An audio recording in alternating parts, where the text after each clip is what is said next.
Let's move on over to Luís from the Institute of Science at the Gulbenkian Institute. And Luís was also one of the key organizers behind this event. So thank you very much Luís, for your hard work. Over to you. Thank you. So hello, everybody. I'll change slightly topics now, and I will not talk about human microbiota, but about insect microbiota and its relevance for disease transmission by insect vectors. So in the lab, we work with Drosophila melanogaster, and we work with interaction of the fly with its gut microbiota, with some intracellular bacteria, and with virus. And we look at these interactions not only when it's a host pathogen interaction, but also in mutualist interactions. So fruit flies are useful to study host microbe interactions as a model system, because for one hand, they can be a model system for general findings, including understanding, for example, how the immune system of humans work, but also they're also a good model system for other insects. And insects are the most diverse group of organisms. About 50% of species of organisms are insects, and they occupy all terrestrial niches. So they have a huge importance in ecosystems. Therefore, they also impact humans. And one of the ways they impact humans is that they can transmit diseases and be vectors of diseases to humans. And most deaths due to animals are actually because insects can transmit diseases. For example, they transmit malaria, they transmit cerebral virus, including dengue, yellow fever, and other parasites. So the impact of the microbiota on insects is several-fold, and in some aspects it's similar to what we find with humans and mammals. For instance, the bacteria associated with Drosophila can have a strong impact on the growth of Drosophila. For instance, here, if we associate bacteria that we collected from wildflies with the developing larvae, they develop much better in certain foods, in the natural substrate, which is fruit, than if they are exenic. So this is very similar to the growth importance of the microbiota on the growth of the host, as you've seen in the previous talks. But also they can also promote resistance to pathogens, and this is one example where the gut microbiota, again wild-caught bacteria from the guts of Anopheles, it can impact the development of Plasmodium in the gut. And if the mosquitoes are not infected with the Plasmodium, then they cannot transmit, because most of these transmitted pathogens, they have a life cycle within the vector. So the insect is also a host, and if you can block development of the infection in the vector, then you block transmission.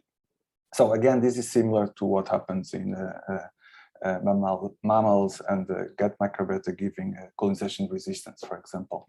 But insects also have a different intimate relationship with bacteria that we don't find in humans, we don't find in mammals, which is that most of the insect species can carry intracellular bacteria that are transmitted maternally, are transmitted from the mother to the progeny through the eggs. And these are called the endosymbionts. And they can have, there are many different endosymbionts. They can have multiple roles in the biology of the host. Some are facultative, that means that insects can live without them. And these ones can be pathogenic or parasitic, or can be mutualistic. And some are obligatory, that means the insects cannot live without them. And sometimes they actually, the drive for insects to explore new niches. And one example of this is, for example, in the tsetse fly. which carries an obligatory symbiont, and the symbiont called Wigglesworthia. And this Wigglesworthia provides vitamins to the tsetse fly. And this is very important because tsetse fly live exclusively from blood, so they drink blood, and that's why they're vectors of diseases, of parasites. It's because they can drink blood from an infected person or infected animal and then pass it to in the next stage, the next time they feed on a mammal. And blood that does not have all the nutrients that is necessary for the development of the tsetse fly. And that's why the bacteria are important, and they are obligatory symbionts of the tsetse fly.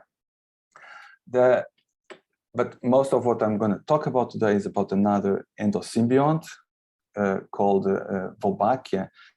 And this is the most frequent endosymbiont in insects. So between 40% and 2/3 of insect species may be infected with Wolbachia. So it's probably the most common intracellular bacteria in animals.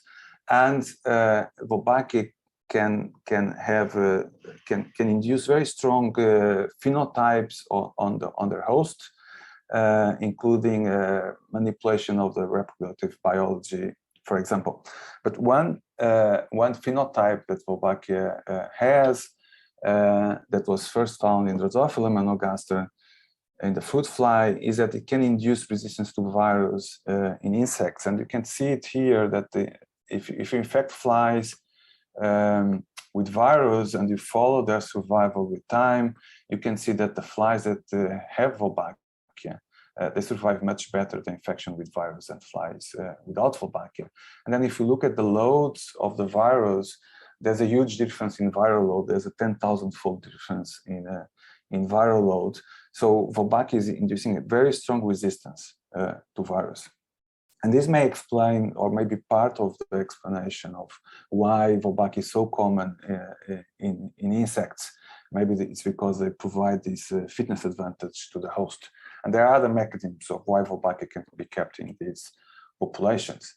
But a very important aspect of this discovery is that it can have an application for human health, because others have trans-infected mosquitoes, in this case Aedes aegypti with Wolbachia, and now these mosquitoes are also very resistant to virus, and they are very resistant to arbovirus that can infect humans. And here you can see, for example, that mosquitoes that carry Wolbachia, after they're infected with dengue virus, they have almost no dengue virus or no dengue virus compared with the mosquitoes without Wolbachia. So if these mosquitoes are protected against viral infection, they won't get infected when they feed in the human with dengue virus, and therefore they cannot transmit the disease. So there are several efforts nowadays to deploy these mosquitoes in areas that are endemic for dengue or for Zika virus, for example, as a strategy to block transmission of dengue. One of these programs, maybe the one with the biggest implementation, is the World Mosquito Program that is led by Scott O'Neill in Australia. They have been doing pilot studies where they release mosquitoes with Wolbachia in different urban areas. And then once these mosquitoes with Wolbachia are released in high amounts, the Wolbachia itself can drive itself into the local population of mosquitoes. So the local population of mosquitoes becomes all carriers of Wolbachia, and this all population of mosquito is now very resistant to dengue. And a recent study, a large-scale study, showed that there is at least a 77% reduction in dengue incidence in the neighborhoods where these mosquitoes are released. And so therefore the WHO is now writing the recommendation to start the use of this technique all over the world in endemic areas of dengue. So in the lab, we studied this protection against virus in Drosophila, because although it's being deployed, actually we don't know very well how this protection is achieved. How does Wolbachia give protection to virus? And therefore, it's also difficult to predict what will be the outcome, the evolution of the system once these mosquitoes are released. Also, we don't know all the variables, all the environmental conditions that modulate this protection, and that's part of what we're doing in the lab. For instance, we have seen that the Wolbachia titers are very important for the degree of protection. And this is one recent study. We and others have done others in the past, where the more Wolbachia the flies have, if they carry different variants of Wolbachia that grow to different levels, the more Wolbachia, the higher the protection against virus. And what you don't see here is also there is a trade-off, which is the higher the cost to the host, and therefore sometimes they can give very high protection, but they have a high cost, and so they are not useful in the field. So we're trying to see if we can decouple this relationship and find variants that have high protection but low cost to the host. We also recently shown that the development temperature of the host also has a huge impact on the strength of its protection in Drosophila melanogaster. So if you raise the flies at 25 degrees, we see this normal protection that we reported before with Wolbachia. But if we raise the flies at a lower temperature, which is within the normal range of Drosophila melanogaster environment, if you raise them at 18, now the protection is completely gone. So this means that the environment is also very important for this interaction. And it also gives us now a tool to understand what's the difference between these flies that are raised at different temperatures with and without Wolbachia. And if we understand the difference between them, maybe we understand the mechanism of protection against virus. So to summarize, the microbiota of vectors, of insect vectors, has an impact on their physiology, for example, growth, but also on their interaction with pathogens, including human pathogens. If you can control these microbiota, we may have tools to fight arthropod-borne diseases by acting on the vectors themselves. The Drosophila can be a very good model to study these insect microbiota interactions. And one example of this is that this discovery done in Wolbachia about protection against virus is right now being applied by releasing mosquitoes carrying Wolbachia to block dengue transmission. So I just want to thank my group.